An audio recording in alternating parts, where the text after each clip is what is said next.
Hey, what's going on, guys? Welcome back to the channel. Today in this video, as you guys can see by the title, it's been about a year since I have posted anything on this channel or had anything to do with YouTube at all.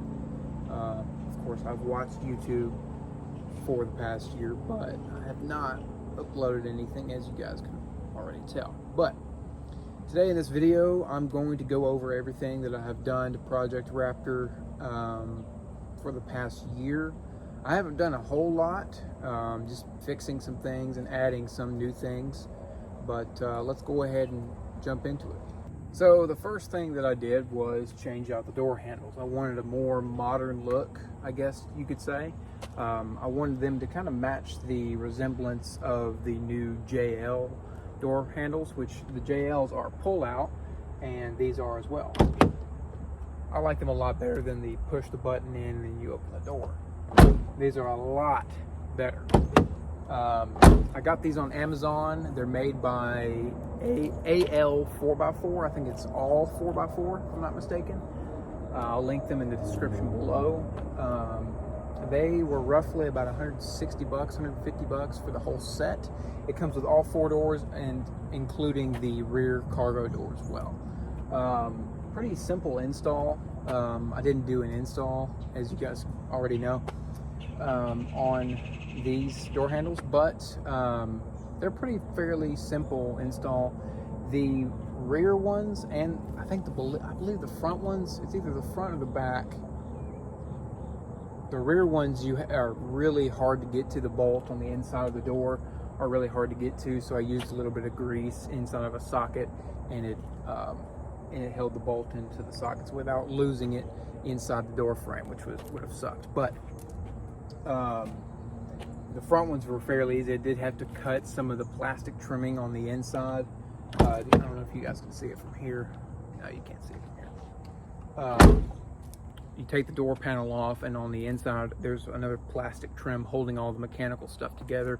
You do have to trim some of that out to get to one of the bolts, but it was a fairly simple install overall. I have not installed the rear one yet, the rear door handle that is, because I'm doing heavy modifications on the rear, and I'm still doing that to this day. So we'll get to that one later on, and I might do an install video, a quick little install video on that one back there. But yeah, let's go ahead and move on to the interior of the Jeep. All right, guys, moving on into the interior of the Jeep. There's not much that you can see from this angle that I've done. I haven't really done anything interior-wise to the Jeep, but it's more on the edge of the door here.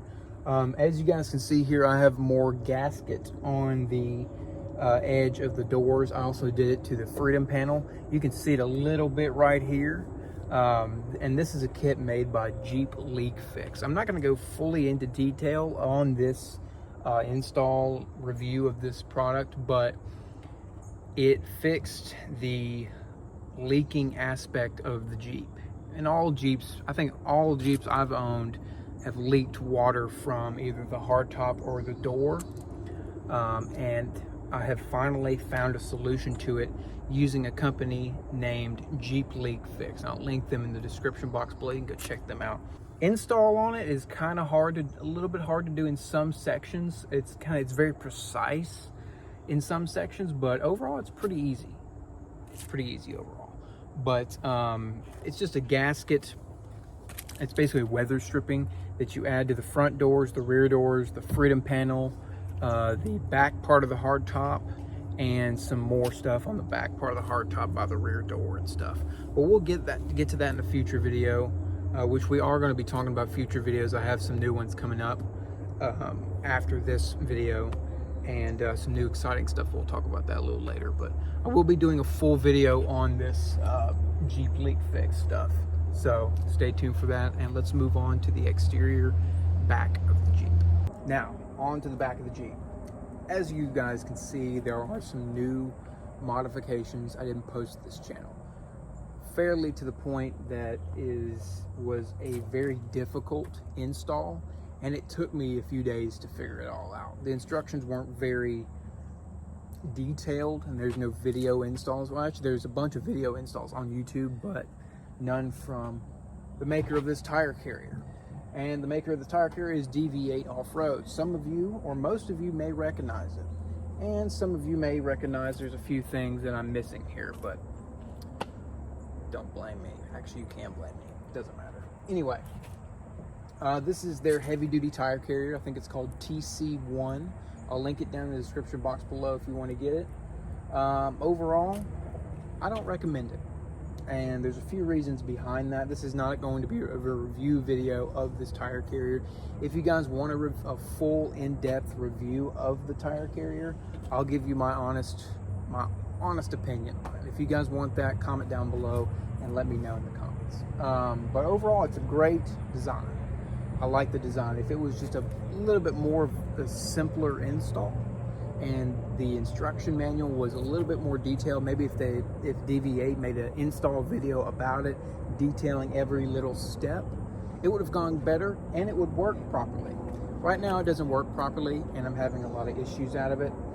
And I might just say screw it and scrap the whole idea and do something different. The whole idea behind this tire carrier was to take the weight off of the rear door and just put it on the body of the Jeep and not on all the weight on the door. But we'll go in depth. If y'all want an in-depth review, like I said, leave it in the comments below and we'll go over all of that. So also, the next thing that I did whilst installing this, and it was kind of right in the middle of us installing this, I had to change out my taillights. Now, I don't remember the brand of these taillights, but I got them from Amazon. They were really cheap, about 80 bucks. I've had them on there for a few months now, and they've been working great. I'm always skeptical about buying electronics from Amazon because I've bought, I don't remember if it was, I think it was for this Jeep, I bought like 3 or 4 pairs of headlights from Amazon just to try them out, and every single one of them broke within 2 weeks, except one brand, which are the AUDEXEN Headlights. I'll also link those in the description box below. I've had them on there for about a year or so. They're fantastic. The brightest headlights I've ever had in any vehicle I've ever owned. Excuse me. Yeah, I had to change out the taillights for this tire carrier to fit. Like I said, I might scrap this whole idea and go to something different, but I don't know yet. I don't know. I haven't made a decision up. So let's go ahead and go to the front of the vehicle and I'll show you the last thing I have done. Now, this is kind of an awkward position to be in, but it'll work for the sake of the video. So last but not least, I have done a lot of front end work on this Jeep. Most of y'all, actually all of y'all, should know by now that this is the RPM steering 2.5 ton heavy duty tie rod. And their clamp for the TerraFlex Falcon 2.2 EF adjustable stabilizer, right? I botched that whole thing, but it's okay. This was my last video that I did, my previous video, and I did basically a review, kind of an install on this stabilizer. Stabilizer has worked great. I'm not going to get into the stabilizer and anything about that. I'm going to do a review later on down the road, as I said I would in the previous video on it. But I've had a lot of trouble with it and with this tie rod. I'm not going to get into it, like I said, but I'll get into the tie rod and the stabilizer in a separate video, like I said. But I've had I'll go over a little brief review of it. I've had a lot of issues with this tie rod. I've read a lot of reviews on YouTube and just Google and their websites all around, saying that this tie rod is not the best tie rod that you can buy, and I'm starting to see why. A lot of people have had the tie rod ends snap on the trail. A lot of people have. That's mainly the main issue I've been seeing, but my issue is these adjusting nuts here that you can see are on both ends that allow you to, if you loosen those, you can twist the tie rod to adjust your toe in and out. Mine are coming loose and they won't stay tight. So also the bracket on the stabilizer won't stay still. It keeps turning it won't stay straight. As much as I've tightened it down and talked to RPM, they just says keep tightening it down till there's a little seam right here, the two separate pieces of the bracket. Just tighten those down to where there's no gap and it won't move. It's basically what they're telling me. But it's still moving after I've tightened it down. So I don't know what I'm gonna do. I'm probably gonna scrap the entire tie rod and move on to a different one. That'll be a later video, like I said. But that's pretty much it. Let me get off the ground and we can move back up top. So onto under the hood.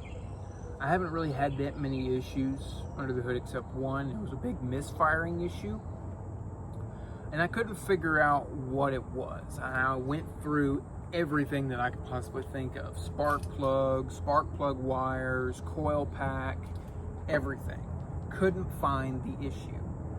And if you've been a follower on my page for a while, you notice there's a little something different, and it's the coil pack.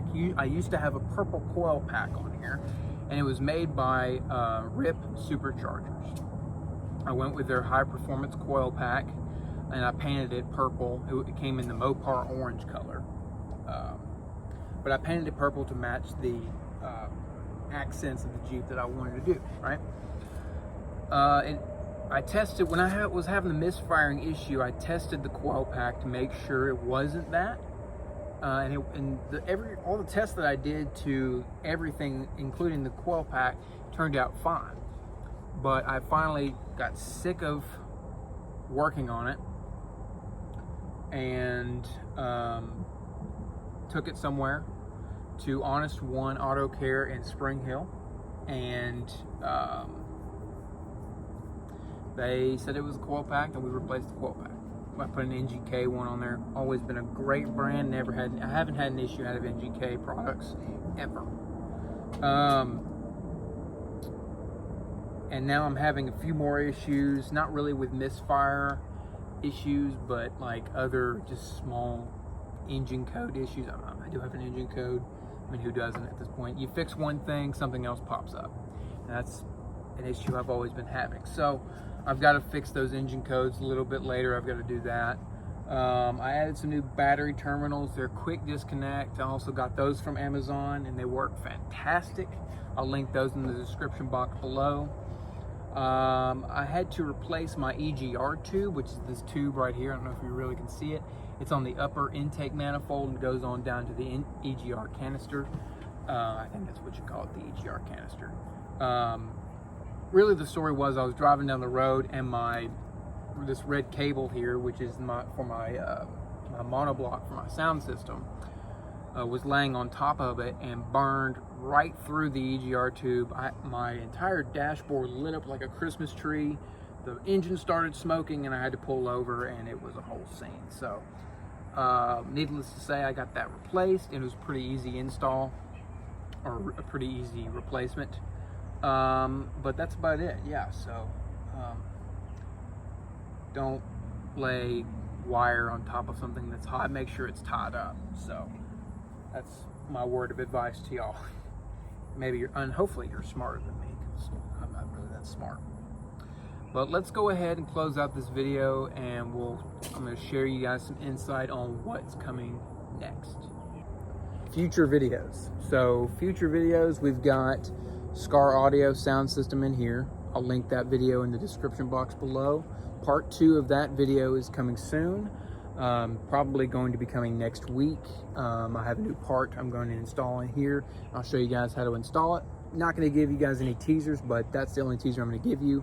That was a double-edged sword that I just did on myself. Never mind. Anyway, so I got a new video on the sound system. The review for the TerraFlex Falcon, long-term review after I've had it on the Jeep, that's coming. I've got an exhaust video coming for you guys on the, wow, that just scared the shnikes out of me. I recently straight piped my Jeep, and I'll tell you guys all about that when that video comes. That'll probably be the next video. And then a bunch of other new stuff. Sound system part 3, we're going to do a new radio install in there. I'll show you guys how to do that. We'll be replacing the front upper and lower ball joints in this Jeep. I'll show you guys how to do that. Front and rear brakes, the list goes on and on. I'll be showing you guys how to do everything that I can to help you guys out. So, like I said, if you liked the video today, hit the like button. If you are excited for new content, hit the like button. Comment down below everything I said to comment about if you could, please. And subscribe for more videos like this. I'll see you guys in the next video. Peace.